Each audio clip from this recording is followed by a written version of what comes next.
Welcome to the Echo Effect podcast, where we share stories of exceptional practices that result in extraordinary results. The stories shared on the Echo Effect podcast are about positively impacting people. The guests on this show are those who are either receivers or givers of the positive impact or exceptional practice. They're here to tell us their story, to inspire others, and remind us that we all, even though sometimes we don't realize it, we do make a positive impact. By speaking our stories and putting it out into the world, we create the Echo Effect. Hi, I'm Elaine Simpson, your host of the Echo Effect podcast, and today I have with us Iris Pettus with us to talk about her story and share what she has to share. It's so exciting to have you on with us today, Iris. I understand you've been in the hospitality industry for about 20 years now? Yes, I started off extremely young. Well, how did you start out in hospitality? Funny story, actually, I was 16 years old and I was extremely shy. I actually walked around wearing a baseball cap pretty much all the time. I would hide my face.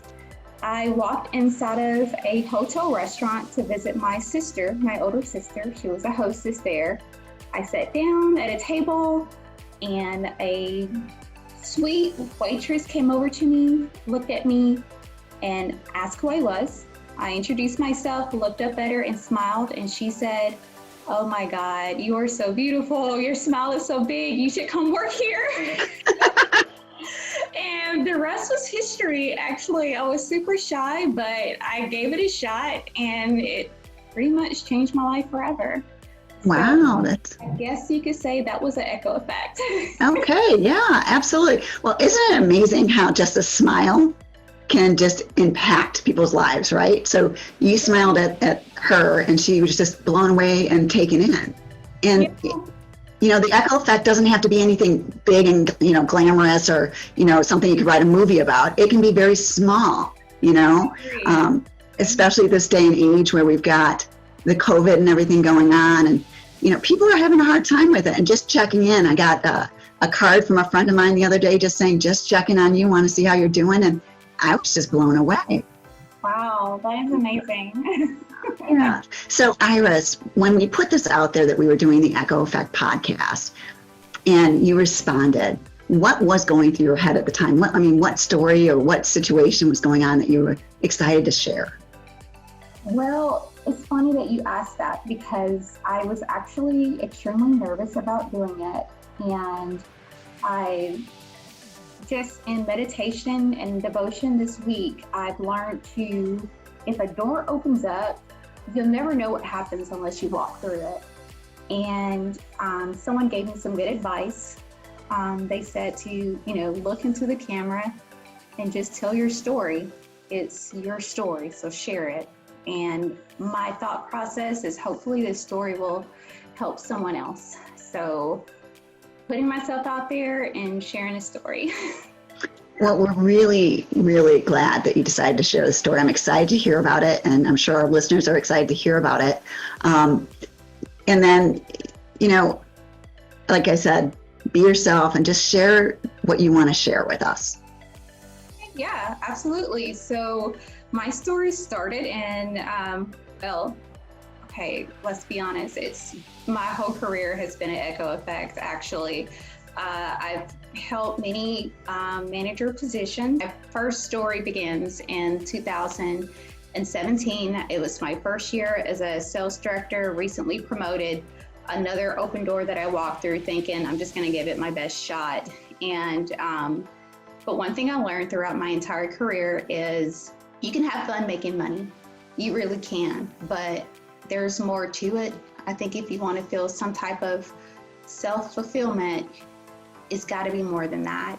And one thing I learned is I've come into a calling of just taking young professionals, figuring out their goals, their talents, guiding them along the way, and helping them finding something that they actually enjoy doing.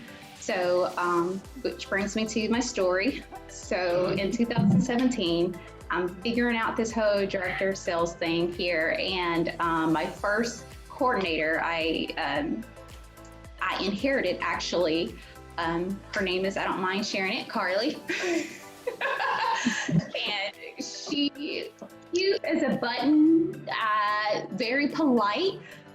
She was recruited from Chick-fil-A, so you can imagine she had the politeness down packed. I mean, whatever you needed, she was there.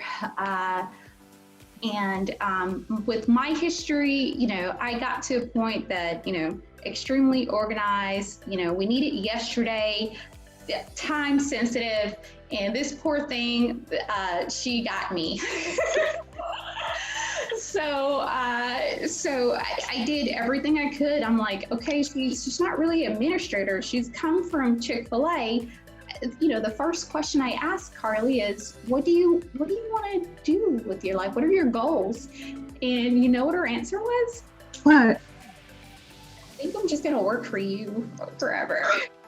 So, there's a part of any professional out there, I grew up during a time in the hospitality industry where, you really do want to have a great employee, train them, and there's a party that want to just keep them forever. Because I found out it doesn't work that way. I wouldn't want something like that done for me. So, the first thing, going into it, I told her, I said, look, if you really absolutely want to work for me forever, which I doubt, you haven't really got to know me yet. But if you do, great. But I want you to understand that, we're going to work together and we're going to find out exactly what you like and what works for you. And the only thing I ask for along the way is that you give me 100%, come to work, give me 100%, and, we'll go from there. So I did everything I could to show her the ropes. We had some good times. We had a moment where I thought that, maybe I made a mistake. There were some tears. She was struggling to reach some deadlines at one point, and we cried in the meeting when I went over some things that we really needed her to work on. And I remember thinking at that point, I'm a new director in this area, am I saying the right thing? She's crying. I'm really trying to get her, where she needs to be. I have to push her, So after the tears, there was a complete turnaround. And I'm happy to say, after working with her a year later, she gets this opportunity out of nowhere of becoming a director of sales herself. Wow. I just want to make something very clear. In the hotel industry, you don't jump from coordinator to a director of sales. You just, and so we were extremely excited. We had dinner maybe a couple months later, and we reflected on everything over the year, and I ended up reading a letter from her that she slipped under my door before she left. I couldn't really read it at the time because I think I was just not in a place, I was missing her. So later I read the letter that she wrote, and she just explained that she was so thankful of the experience that she was given, and it changed her career. So I actually pass her property on the way home almost every day, and I look at her beautiful building that she gets to be a sales director of, and I like to think that, wow, I think I had something to do with that. Her life is so different now. She can afford to do things that she couldn't do before. I would say that was one of the biggest echo effects I've had within the last few years, was just watching her go from coordinator to a director of sales in a year. And that's my story. Well, it's an incredible story. So going back to that time period when you were in the meeting and tears were flowing, and because you were struggling probably directing her, and she was struggling just trying to do what she was supposed to do. Do you recall what kind of thoughts were going through your mind, or did you reflect at the moment on, any of the leadership that you've had in the past or anything like that that gave you knowledge that you could lead her in the right direction like you did? I mean, was that because of people in the past who trained you and supervised you, or what do you think caused you to have that pivotal moment with her? Yeah, absolutely. I've had some really great leadership, and some of the best advice I've been given is to be honest. You have to be honest. I think there are employees out there that do not have self-awareness, and you got to grind, you got to do the work. And as a manager, I owed it to her to be honest with her and let her know, hey, these are the great things that you're doing. These are the things that we really need to improve on. And then, try to do the compliment sandwich. But by the way, thank you again for, what you have done. But it wasn't easy for her to hear. I think that before, and that was kind of part of the issue. She explained to me early on that she actually there was an office full of 4 great girls, and she was the coordinator and kind of looked over. So basically, if they needed an errand ran, she ran that errand. If the phone's wrong, she would answer it, but maybe not quite the right way, but just give us the phone, we'll take it from there. So she was kind of looked over. When I came aboard, it was only 3 of us. So I was able to actually give her attention. And again, from the beginning, one thing I've learned is, it's not all about me. There's not much self-fulfillment if I come into work every day thinking, what do I need? What's on the agenda for me today? What do I need to get done? I find it more fulfilling when I actually do this with someone. So she was my someone. We sat down again early on and I asked, what are your goals? What are your vision? What do you want to do? She said, I'm not sure. I think I'm going to live forever. And I said, okay, that's fine. But, tell me what do you feel like you're good now? what are you good at now? what do you like to do what make you tick when you come to work? Do you get a thrill when you answer the phone, or do you get a thrill when you are showing a guest a ballroom? Mm-hmm. What exactly, what do you get excited about? And I think those are the questions that a lot of employees are dying to be asked, in my experience. I have, there's not enough time of the day. There's a million stories I can tell you where, I once had a girl, I call her, I actually call her, what is the name of that? Chuck E. Cheese. I call her Chuck E. Cheese because when I met her, I saw her resume and I said, no. Some employees wanted me to hire her and her resume said Chuck E. Cheese. I said, no, I need someone a little bit more professional. They're like, just give her a chance, Iris. Give her a chance. I said, guys, you know what I like? I like them to be dressed up. I want them to look the part. I just don't see it. I sit down to interview her and she blew me away. Her hair was up, pearl earrings, jacket, pencil skirt, heels. She made that effort. And because she made that effort, I said, I'm going to give her everything I got. Mm-hmm. Her interview went well. And I just asked her what her dreams were. And she said her dream was she wants to go to nursing school. I said, well, again, just give me everything that you got and we'll kind of go from there.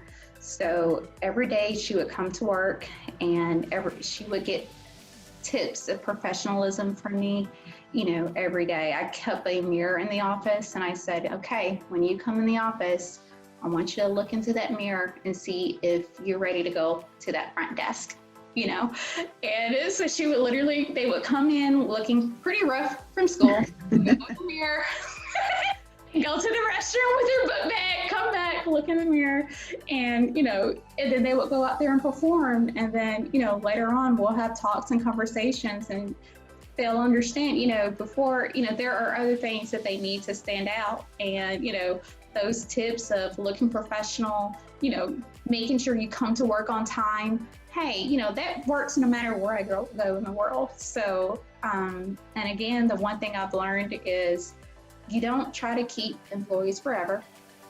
I didn't intend to want to keep Carly forever, but after that year I would have.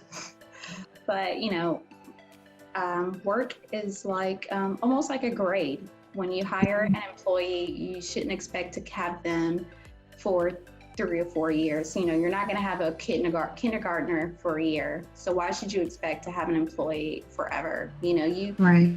tools that they need, and hopefully they grow with you in the company. If not, they become someone, that you can be proud of, that you had an effect on their life, and they became that, standing on the shoulders of giants. I've got some great people that have gotten me where I am today. It's almost like a proud parent moment. It is for right? all wonderful people, the Chuck E. Cheese, the Carly. Well, and I think that, this is what the echo effect is all about, right? So you took the time with these young ladies where others may not have. Yeah. And because you've done that, and some of it was tough love, having conversations that aren't not necessarily the nicest, easiest conversations to have, right? Absolutely. But they need to happen. And they need to happen because they can't go on into the business world or whatever they want to do if they don't have those conversations, if they're not told what they're doing wrong. If we accept somebody doing something wrong and never say anything, how do we expect them to change it? Absolutely. Now Carly is probably instilling in her team very similar things that you did with her in your team. That's the echo effect, right? It's about going out and going out and going out. So, we can all look back probably and see supervisors and leaders or even coworkers that impacted us that way. It's unfortunate that sometimes we don't think about them often enough. I agree. Yeah. So do you see Carly very much anymore? Carly, in fact, I am actually going to be attending her wedding pretty soon. Oh, nice. Yeah. It was in May. Oops. That it was postponed, unfortunately, but she is getting married in October. And of course, that's again part of the echo effect. The sweetest thing that could happen is that, after all the blood, sweat, and tears, I get this invite in the mail from her to come to her wedding. And I'm just, that's part of the journey is actually still being able to be in their life. And I always tell someone, you'll know if you're a good boss. No matter once you separate and they still want you in their life, I think you accomplished something. And absolutely. And so, we're still pretty close. She'll send me a text every once in a while, or nice. We joked about having dinner, but that mentorship can continue. It can still continue because you really just never know. The world is smaller than you think, right? You never know. So let me ask you kind of a side note. With the COVID stuff that's going on right now, and obviously the hospitality industry is really feeling it. Are you doing anything extra special or making a certain effort for your team to keep them going and kind of continuing that echo effect? Because unfortunately, echo effects also have a negative impact. They're not always positive, right? We've seen that with COVID, where we've seen industry after industry after industry close down temporarily, and weddings being postponed, funerals happening without family members. What are you doing anything, or is your organization doing anything to help with your team and others on your workforce? I believe one of the biggest things we can do right now for our team is make sure they feel safe to come to work. So I'm just going to say that first. So, one of the biggest things we've done is have, certain regulations with wearing masks, gloves, constantly cleaning and sanitizing, making sure that we are physically being distanced. I know there's this, everyone is saying social distancing, and I get it, but I try to say physical distancing because, I still want to be a part of their lives. So, I've had situations where we have employees that have been furloughed. And, I get it, but I can tell you there's some things worse out there than being furloughed, and that's the feeling of being forgotten about. So I have a couple of team members that, occasionally I'll send a message to and just say, hey, how are you?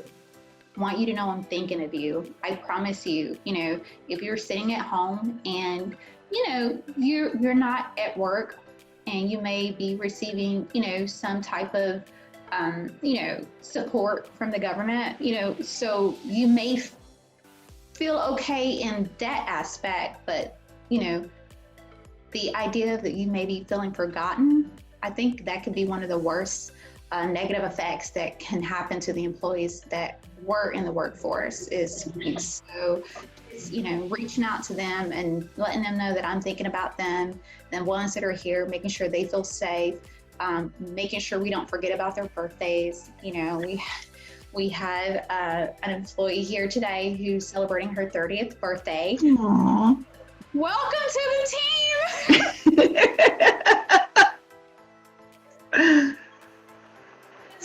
Most actually at the age of 30 is when most people feel like they became an adult. So guess what?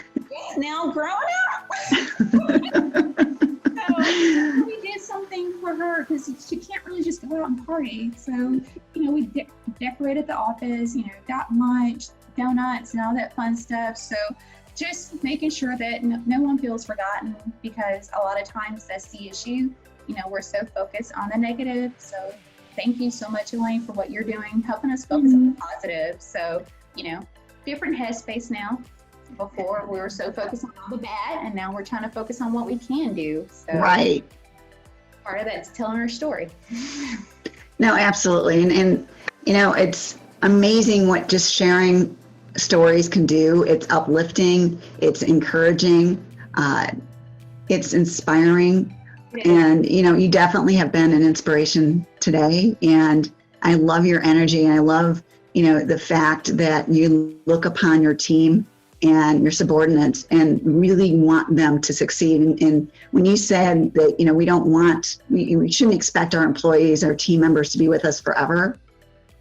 I always felt when I was a supervisor that I did a good job when they got hired away from me. I'd be sad, Yes. but that meant that they're ready to move on. It's like I said, it's like watching them take their first steps across the floor when they're a baby, right? I agree. Yeah.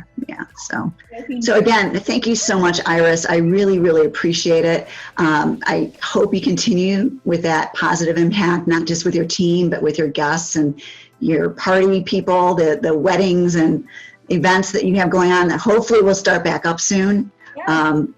But thank you again for just sharing your experience with us. And I really enjoyed it. And I'm so glad we had this time together. And thank you. Thank you. All right. If you would like to be a guest on our show and share your stories, please email Brandy Bean at bbean, that's B as in boy, B as in boy, E, A as in apple, N as in Nancy, E at yourechoeffect.com to schedule your interview today. Thank you, and we look forward to seeing you next time.